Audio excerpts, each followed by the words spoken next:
Peço que a igreja se coloque de pé,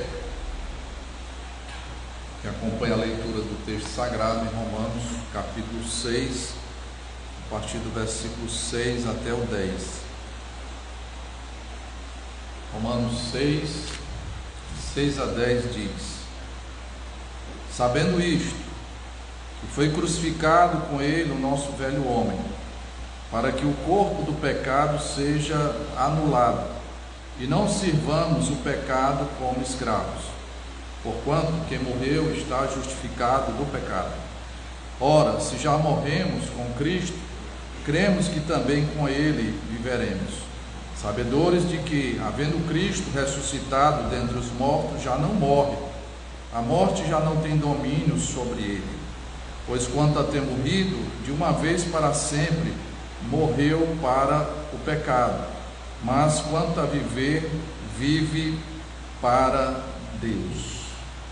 Nosso Deus, eterno Pai, mais uma vez a igreja Tua, Senhor, está reunida na expectativa de ouvir a Tua voz, que traz direcionamento, esclarecimento, nos corrige, Senhor, e traz também conforto.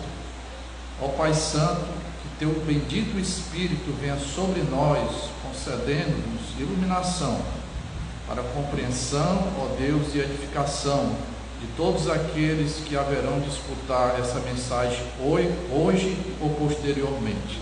Que Teu nome, ó Deus, seja sempre enaltecido e que Tua igreja, Senhor, receba o consolo dessas palavras.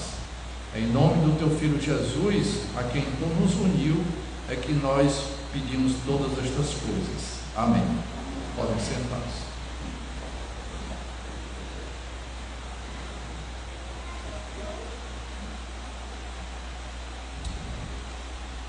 Quero iniciar com algumas perguntas provocativas. Você tem medo da morte? Você já se imaginou numa situação em que talvez você tenha se imaginado no leito de hospital, nos momentos finais da sua existência? Quando você peca, você se sente como se fosse um não crente, como alguém que tem uma pseudo-fé e que, pelas suas práticas pecaminosas, você tem seriamente se questionado se é de fato um filho de Deus? O que é que significa exatamente a conversão? Às vezes nós somos tão empobrecidos pela falta de conhecimento teológico, pela falta de conhecimento bíblico, que simplesmente falamos desse grandioso projeto de salvação de Deus como uma conversão, e nós dizemos de uma forma simplória: eu sou crente em Jesus. Mas o que é que significa isso?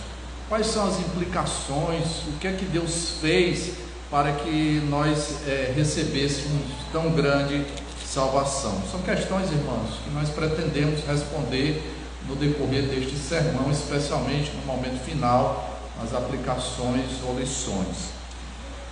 Não percam de vista o que o apóstolo Paulo está fazendo no capítulo 6. Ele está ensinando uma doutrina muito importante, uma doutrina que é a união com Cristo. Desde o capítulo 5, mais especificamente falando, no versículo 12 em diante do capítulo 5, ele começou a tratar dessa doutrina. Ele diz que basicamente os seres humanos, eles estão na condição muito preocupante, miserável e triste de estar unido a uma pessoa chamada Adão.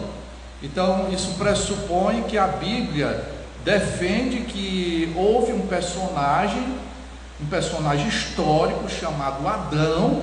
Isso nos remete ao primeiro livro da Bíblia, ao livro de Gênesis, que, embora tenha uma teoria muito apreciada e recebida, como inconteste em muitos círculos, inclusive de pessoas da ciência, a Bíblia ainda assim, irmãos, parte do princípio que houve um personagem, Adão. Esse Adão foi o primeiro homem criado por Deus, e além dele ter sido criado de uma forma perfeita, completa, esse homem ele tinha uma função muito interessante. Ele seria o representante de toda a raça humana. Deus entrou num pacto ou aliança com esse homem, e o Senhor deu uma simples lei, e essa lei não foi obedecida, e as consequências gerou, irmãos, consequências não somente para esse primeiro homem, mas gerou consequência até hoje. E enquanto houver esse mundo do jeito que ele é, ainda essas consequências estarão presentes, né? Então, o pecado de Adão é considerado como nosso pecado. Mas a Escritura Sagrada não para por aí. A Escritura traz a mensagem do Evangelho, que é uma mensagem de esperança. O Senhor Deus, ele suscitou um novo representante de uma coletividade, que é Jesus Cristo. Jesus veio a esse mundo e ele, homem perfeito, cumpriu perfeitamente a lei de Deus, e ele o fez pensando em todos aqueles que receberiam essa salvação eterna. Agora, interessante é como Deus nos salva. Ele nos une a Jesus Cristo, de tal forma que aquilo que Jesus Cristo conseguiu, ele não conseguiu para si, mas conseguiu para nós que pertencemos à sua igreja. Então, esse é um ato, irmãos, extraordinário da parte de Deus. E esse ensinamento, ele está presente não somente na epístola que Paulo escreveu aos Romanos. Você consegue ver isso quando Jesus Cristo, falando aos seus apóstolos, isso está registrado no quarto evangelho, no evangelho escrito por João. Jesus Cristo, ele usa uma metáfora muito bonita, dizendo que ele é a videira, e todos nós pertencemos à sua igreja, somos os ramos que estão ligados a essa videira. O mesmo ensinamento pode ser visto corriqueiramente quando o apóstolo Paulo usa a expressão em Cristo. Ele está falando ali, em poucas palavras, que a igreja está unida com Cristo. Portanto, se você é crente, você está unido com o Senhor e Salvador Jesus Cristo. Paulo também traz mais uma metáfora lá, escrevendo aos Coríntios, quando ele diz que existe um corpo, existe uma cabeça. Essa cabeça é Cristo Jesus, e o corpo somos nós. A igreja está ligada a Cristo. Nós vimos também na leitura devocional um outro texto que Paulo escreveu aos crentes que estavam em Éfeso, que ele diz que nós estamos assentados com Cristo Jesus, e de lá Cristo Jesus nos abençoa com toda a sorte de bênçãos espirituais. As melhores bênçãos, as bênçãos superiores, nós temos acesso porque estamos com Cristo. É a gloriosa doutrina da união com o Senhor. Então é sobre isso que o apóstolo Paulo está discorrendo aqui no capítulo 6. E ele vai destacar dois aspectos. Se nós estamos em Cristo, se nós estamos unidos com Ele, Ele morreu. Se Ele morreu, isso tem repercussão na nossa vida. Em certo sentido, nós também morremos. Se estamos unidos com Cristo e Ele ressuscitou, nós também ressuscitamos com o Senhor. Isso tem também consequências na nossa vida. Então é basicamente isso que o apóstolo Paulo está trabalhando. Estamos unidos na morte, estamos unidos também na ressurreição com Cristo, tá? Então é muito importante a gente ter essa visão geral do texto que fala sobre essa doutrina tão desafiante. É importante também que você perceba, não perca de vista, que o apóstolo Paulo trata dessa doutrina aqui, porque ele tem falado do Evangelho. Essa é a proposta do apóstolo Paulo ao escrever a epístola aos Romanos. Essa é uma epístola altamente recomendável para aqueles que querem ter uma noção do que seja o cristianismo. Quais são as principais doutrinas da nossa fé? É um desafio, o crente não pode ignorar essas coisas. O crente tem que ter ciência e tem que saber muito bem, né, todo o plano de salvação de Deus, pelo menos até o ponto em que o próprio Deus nos revela através dos seus servos, como é o caso do apóstolo Paulo. Nós não podemos nos contentar, irmãos, com expressões muito pobres e até mesmo ridículas e jocosas, né? A minha esposa estava falando de um cântico. Eu vou tentar lembrar aqui. O cântico dizia que o crente não pode ser igual, tem que ser, né? De fato, o crente tem que ser que nem pastel de rodoviária. Olha a engenhosidade. O que é pastel de rodoviária? É um pastel muito óleo e pouca carne, né? Uma referência àquela inclinação pecaminosa que está em nós, né? A carne aí nesse sentido. E o óleo é uma referência ao Espírito Santo de Deus. Então a gente não pode se contentar, né, com essas coisas assim, irmãos. A Bíblia fala de coisas maravilhosas. E quando a Bíblia fala do Evangelho, a boa notícia de salvação, que Deus nos justifica, né, nós aprendemos isso. E nós só podemos ser justificados se estivermos unidos com o Senhor. Diante desse anúncio, não poucas pessoas, desde os dias do apóstolo Paulo, questionaram: se é assim, se a salvação independe do que eu faço, se a salvação depende do que Ele fez, Jesus Cristo, então eu posso viver de qualquer maneira. Alguns deduziam essa doutrina de uma forma equivocada. Você não pode viver de qualquer jeito, né? É o chamado antinomismo. Interessante, irmãos, que no meu evangelho eu pensava que esses erros, né, para não dizer heresias, estavam esquecidas. Mas para minha surpresa, numa escola dominical, numa igreja presbiteriana, inclusive um oficial da igreja, um diácono, ele se levantou defendendo a hipergraça, defendendo o fato que, uma vez que nós somos salvos, podemos viver de qualquer maneira, né? Isso não é bíblico, isso é um desvio, irmãos. Então, pensando nisso, o apóstolo Paulo, ele escreve essas palavras no capítulo 6. Que diremos, pois? Permaneceremos no pecado para que a graça seja mais abundante? É o que as pessoas falavam, o antinomismo. Qual é a resposta do apóstolo Paulo? É um enfático: de modo nenhum. Repare o ponto de exclamação aí. A gente não está vendo a face do apóstolo Paulo, mas pelo que está dito aqui, não é difícil para nós imaginarmos uma resposta até emocional por parte do apóstolo, até um tanto quanto indignada, né? Que isso não se passe pela nossa cabeça. Deus nos livre de defender tal ideia que o crente que foi justificado pode viver de qualquer maneira.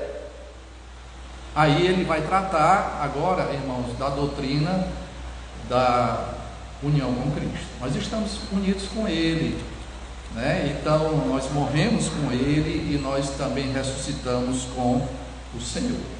Dito isso, estamos agora preparados, né, para descer e ver cada um desses versículos, né? Não vai ser uma exposição exaustiva, mas eu chamarei a atenção para algumas expressões que aparecem nesses versículos. Primeiro, sabendo isto, versículo 6, sabendo isto. Irmãos, isso aqui é muito importante. Por que é que Deus escreveu a Bíblia? Dentre outras coisas, para que o crente saiba disto. É muito importante você ser uma pessoa que entenda os ensinamentos da palavra de Deus. As doutrinas estão aí, irmãos, para fortalecer a nossa fé. É assim que Deus trabalha, inclusive, a nossa santificação. O Senhor Deus, Ele revelou determinadas verdades que não podem ser ignoradas pelos crentes. E é por isso que o apóstolo Paulo começa com essa expressão que eu chamo a atenção aqui. Quando você é um crente ignorante, quando você é um crente que se contenta apenas com o leite do Evangelho, nunca se aprofunda, nunca vai além, você está correndo um sério risco. Porque quando você prescinde da doutrina, do ensinamento bíblico, você está susceptível à superstição, por exemplo. Você estará sujeito ao misticismo. Você vai entender o direcionamento de Deus na sua vida como sendo algo puramente sentimental ou emocionalista.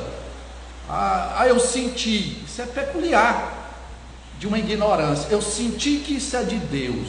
Não quer nem saber se é a sabedoria de Deus, mas se deixa levar pela sabedoria humana, pautada e fundamentada num simples sentir. Irmãos, nosso coração é desesperadamente corrupto. Não podemos usar o nosso coração como uma bússola da nossa espiritualidade. Tem que ser naquilo que a Bíblia ensina, irmãos. Doutrina é muito importante. Então vale a pena destacarmos isso. Sabendo o quê? Graças a Deus que isso não ficou um cofre a 7 chaves lá no céu. O Senhor nos revelou. Sabendo que foi crucificado com ele o nosso velho homem. Veja o que ele está dizendo aqui. Nós já estamos unidos com Cristo. Ela falou isso. Isso quer dizer que quando Cristo foi crucificado, nós também fomos crucificados com ele. Em que sentido? O que é que foi crucificado? Aquilo que o apóstolo Paulo chama de o velho homem. Todo crente, ele tem essa realidade espiritual bem concretizada na sua vida. O velho homem foi crucificado. O que é que o apóstolo Paulo quer dizer com o velho homem? Achei muito interessante as palavras de John Stott, que ele nos ajuda a entender. O velho homem não é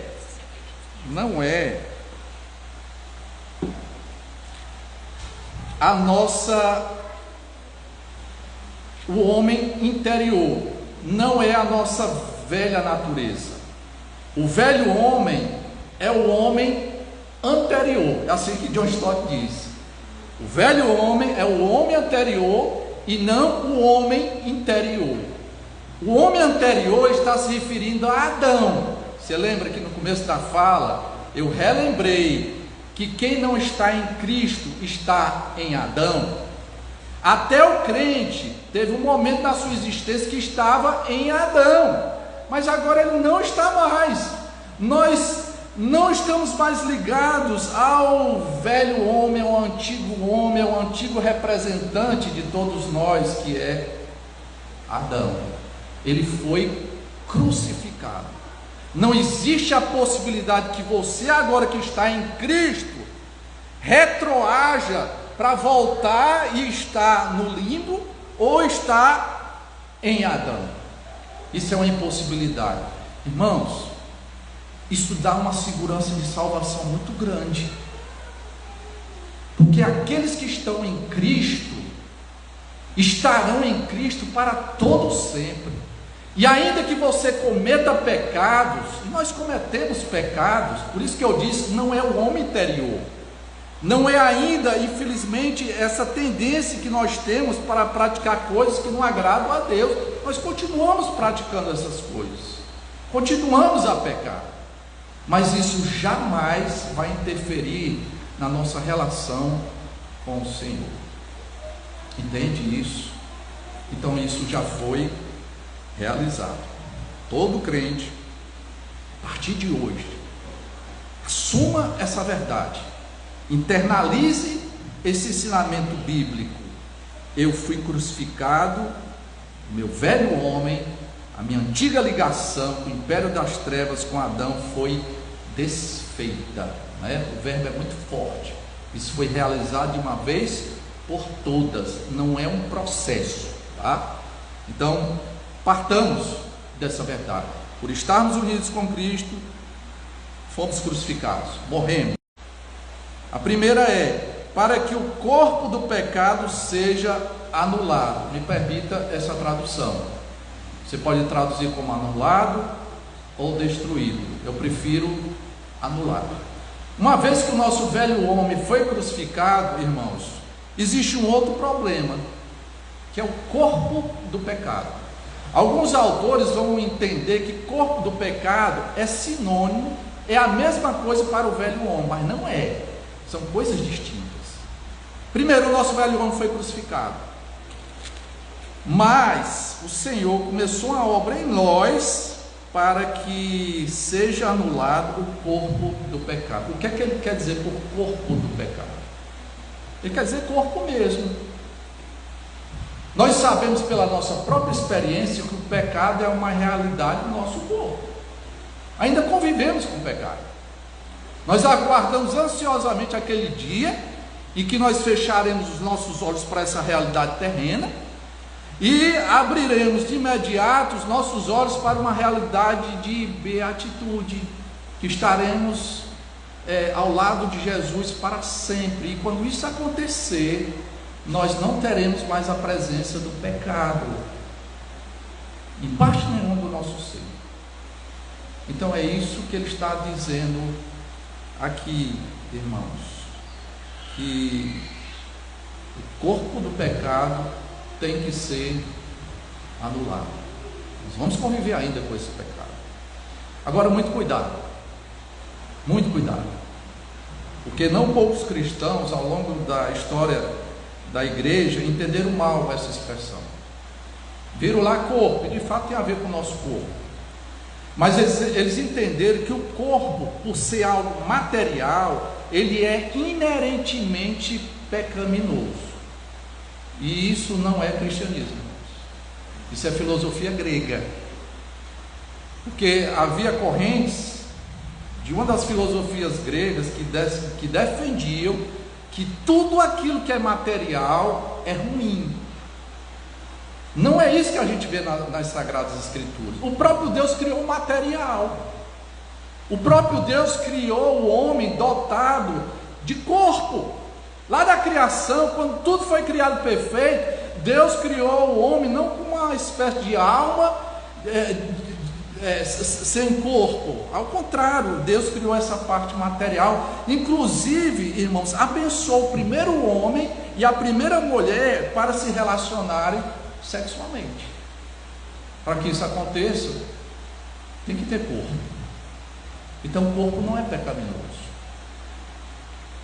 Percebam também que Jesus Cristo, quando ele se fez carne, a Bíblia quer dizer que ele assumiu a nossa humanidade, e faz parte da humanidade, irmãos, ter corpo. Cristo tinha corpo, assim como qualquer ser humano.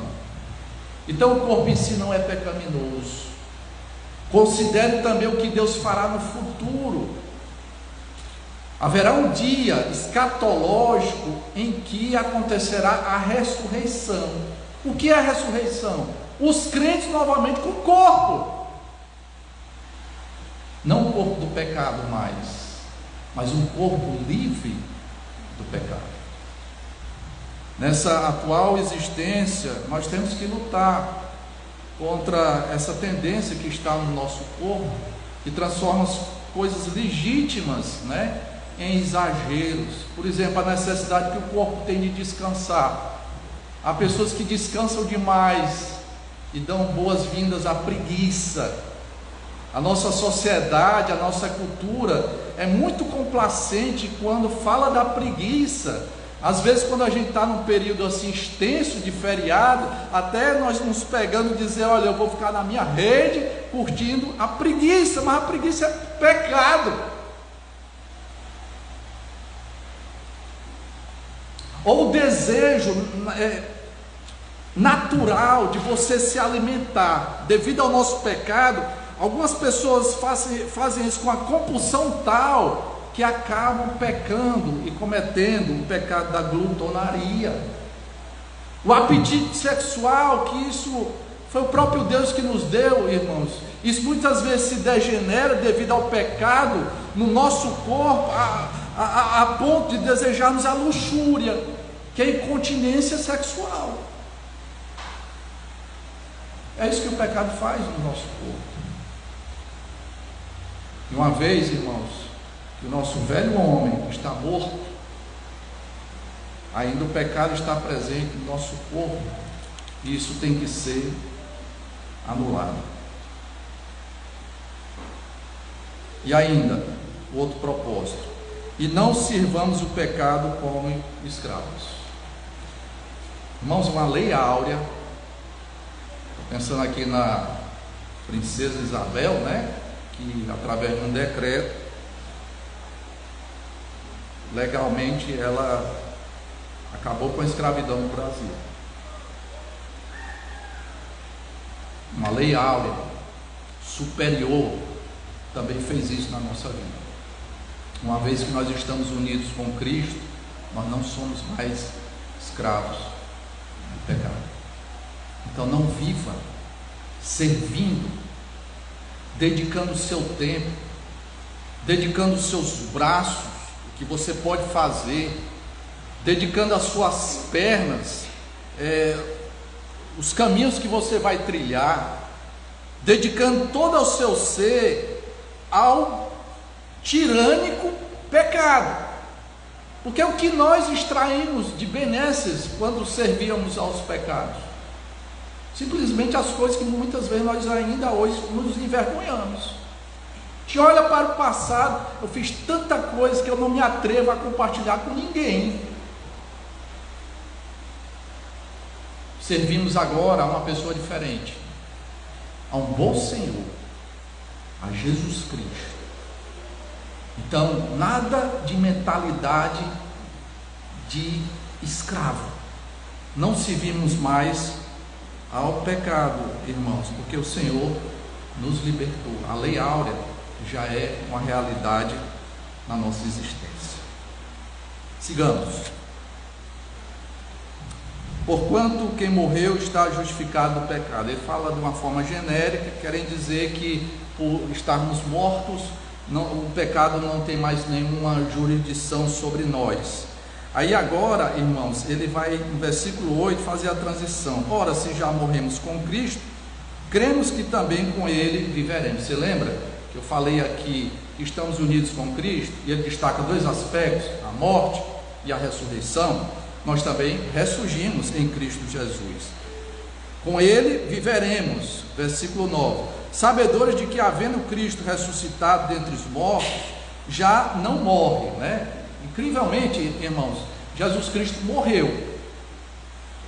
Como é que ele pôde morrer se ele não tinha pecado? O pecado está muito relacionado com a morte.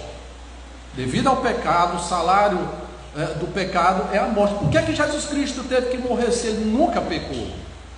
Não percam de vista que Jesus Cristo estava representando pecadores, e ele assumiu a nossa culpa. Então, por causa dos nossos pecados é que ele pecou. Mas veja o que é que o texto diz sobre Jesus: sabedores de que, havendo Cristo ressuscitado dentre os mortos, já não morre. Não existe mais a possibilidade de Jesus morrer. Isso aconteceu para realizar o plano de salvação de Deus. A morte já não tem domínio sobre ele. Isso é magnífico, irmãos. O Senhor venceu a morte. Lá no texto final do capítulo 15 de 1 Coríntios, quando o apóstolo Paulo vai tratar sobre a ressurreição, existe até um tom desafiador, né, contra a morte. Onde está, ó morte, o teu aguilhão? Onde está, ó morte, a tua vitória? O Senhor venceu a morte. E ele venceu a morte não somente para si, ele venceu a morte para todos aqueles que estão unidos com ele. Então, não tema a morte, porque a morte vai ser aquele momento em que nosso corpo vai conhecer a corrupção, mas a nossa alma de imediato se apresentará na presença de Deus. Até a Bíblia, quando fala da morte dos crentes, fala de uma forma tão suavizada, como um dormir. Não é que você vai ter o sono eterno da alma, ou o sono provisório da alma, não. É uma maneira muito interessante da Bíblia dizer que você não deve se preocupar com a morte, porque a morte vai ser um momento, o zênite da nossa espiritualidade, um momento em que nós desfrutaremos de coisas bem melhores. Então, os crentes que já partiram, não tenha dúvida que eles estão numa condição infinitamente melhor do que a nossa. Por isso que o apóstolo Paulo, falando aos filipenses, ele diz que estavam tanto quanto divididos. Ele queria continuar, porque ele sabia que era útil para a igreja de Deus, mas ao mesmo tempo ele almejava o momento que atravessaria os portões da morte, pelo que estava aguardando depois dessa transição, irmãos. A morte já não tem domínio sobre ele, sobre Jesus. Versículo 10: pois quanto a ter morrido de uma vez para sempre, morreu para o pecado. O que é que ele quer dizer com esse morrer para o pecado? Quer dizer que Jesus Cristo praticava o pecado? Claro que não. Jesus era um homem perfeito, sempre foi Deus, e quando assumiu a humanidade, ele foi semelhante a nós, com uma diferença: jamais pecou. Mas aquilo que ele se propôs a fazer por causa da condição de pecado nossa, ele o fez. Você tem que entender essa expressão neste sentido. Mas quanto a viver, vive para Deus. O Senhor Jesus, antes de se encarnar, vivia uma condição gloriosa. Por causa dos nossos pecados, ele se encarnou e viveu temporariamente numa realidade difícil, irmãos. E agora, ao ressurgir dentre os mortos, ele vive também de uma forma gloriosa. E tudo o que aconteceu com ele acontece ou acontecerá com cada um de nós. Concluindo, você é crente? Então significa dizer que você está unido com Cristo. Você é crente? Significa dizer que você morreu. Morreu, seu velho eu está morto. Você não tem mais nenhuma ligação com Adão. Se você é crente, existe uma condição de libertação. Você não serve mais o pecado como escravo. Ao contrário, você tem que anular esse corpo do pecado. Se você é crente, você ressuscitou com Cristo para uma nova realidade, uma realidade esplendorosa, uma realidade de vida em abundância.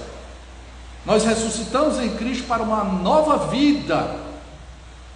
Então não volte aos antigos caminhos. O que é que nós podemos aprender com esse texto? Primeiro, o apóstolo Paulo escreveu com objetivo. Escreveu essa doutrina e essas palavras, irmãos, para trazer conforto. Que tipo de conforto?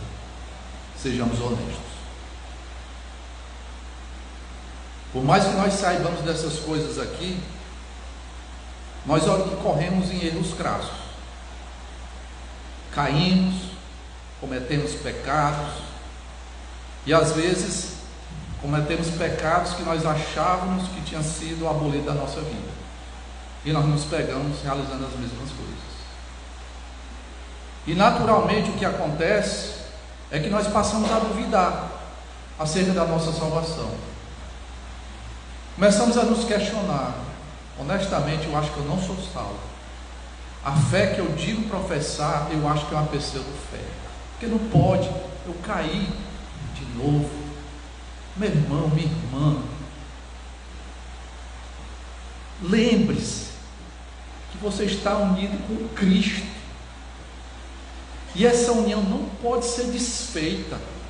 Eu vou insistir novamente com a figura: o corpo de Cristo não pode ser mutilado. Você está lá, e por mais que você peque, você não perde essa posição altamente privilegiada. Você é mais do que um vencedor.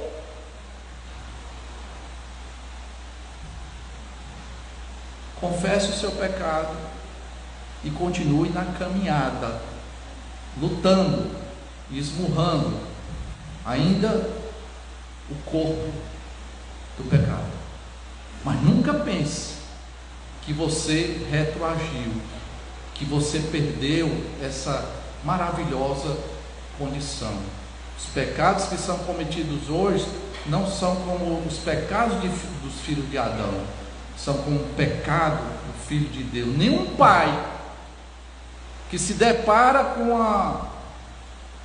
alguma atitude que deve ser repreendida dos nossos filhos, ele jamais dirá para o seu filho: a partir de hoje você não é meu filho, porque você cometeu isso. Nenhum pai e nenhuma mãe jamais fará isso, quanto mais o nosso Deus. Você é dele, e a garantia disso é que você está em Cristo Jesus. É pena, irmãos, que muitas vezes nós nos abalamos tão facilmente. Permita-me ilustrar fazendo uma analogia comigo mesmo. Essa semana, e ainda estou sentindo os resquícios disso, eu apareci com uma dor no peito, do lado esquerdo, e eu fiquei preocupado. A dor era insistente, não cessava, e eu procurei um médico, e ele recomendou que eu fosse na emergência e procurasse um outro especialista, um cardiologista. O que eu fiz ontem, fui para a emergência, fizeram um eletro, mediram a minha pressão, estava tudo normal, mas eu já estava com a cabeça a mil, imaginando que estava com problema cardíaco, e já me lamentando. Eu estou no ápice da meia-idade, e o que foi que eu fiz da minha vida? Eu desperdicei algumas coisas. Eu me alimentei como não deveria, eu deveria ter cuidado melhor do meu corpo, fazendo exercícios físicos, né? E eu pedi a Deus: Senhor, tenha misericórdia, porque se não for problema cardíaco, eu vou me regrar mais. Segunda-feira eu vou começar a atividade física. E para mim, o meu deleite, para o meu alívio, irmãos, a dor continua. Provavelmente aqui é refluxo, não é? Mas a dor continua, mas a minha cabeça é outra. Não é algo tão grave. Eu quero que você pense a mesma coisa. Você pecou, não é problema cardíaco, não. É refluxo. Você pecou, você não foi arrancado de Cristo Jesus. Você é um filho amado de Deus. Quando pecar, lembre-se sempre disso. Uma palavrinha para os desviados, né? Os desviados, que a gente costuma dizer, um crente desviado. Existe diferença entre um crente desviado e um apóstolo? Existe.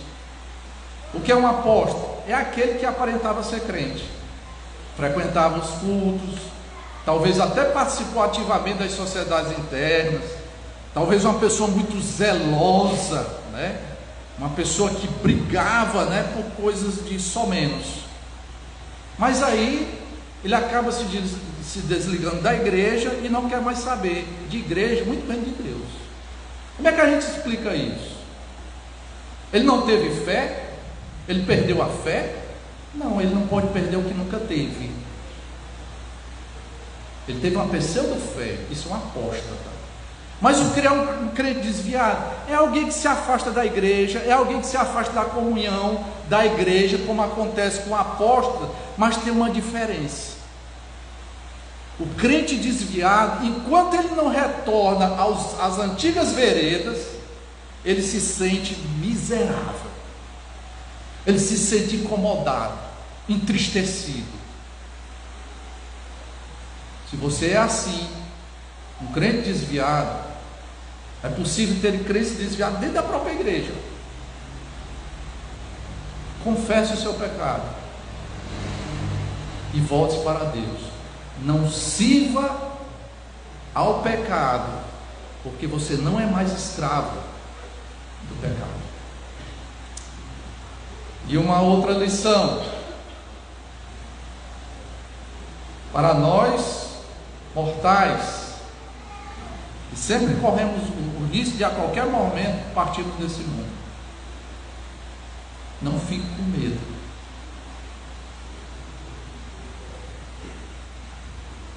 O crente não precisa temer a morte.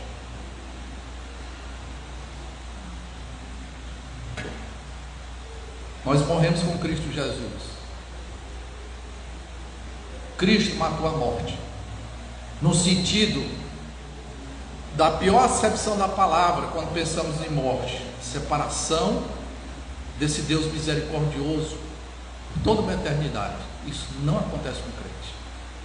Talvez você passe por essa experiência que nós chamamos de morte também, a morte física, a separação da nossa alma do nosso corpo. Quando isso acontecer, ou se você está vislumbrando que isso vai acontecer a qualquer momento na sua vida, estou pensando aqui numa situação bem complicada, você está lá no leito de hospital, está desenganado pelos médicos, e alguém já falou com todas as letras que isso vai acontecer na sua vida, não se angustie, porque o melhor está por vir. Tudo isso porque Jesus Cristo nos uniu, nós fomos unidos com Jesus. O melhor está por vir. Eu gosto de brincar que a morte para o cristão nada mais é uma coisa desagradável, né? Nós tememos o desconhecido, isso é natural. Ninguém aqui nunca morreu, né? Quem morre não volta. A gente teme, a gente fica ansioso com o desconhecido. Mas lembre-se que a morte nada mais é do que o Siqueira Papicô em horário de pico. É desagradável? É. Mas você vai chegar lá no seu ponto, na sua parada, no reino dos céus. Bem lotadinho, né? Lotadinho, desagradável. Mas a morte o Senhor colocou como simplesmente um acesso para contemplarmos a Jesus para todos sempre. Ele é o cabeça e nós somos o corpo. Não viva como escravo do pecado, viva como escravo do nosso Senhor e Salvador Jesus Cristo. Amém. Vamos orar? Vou pedir que o presbítero Fernando Costa venha até a frente e ore por nós.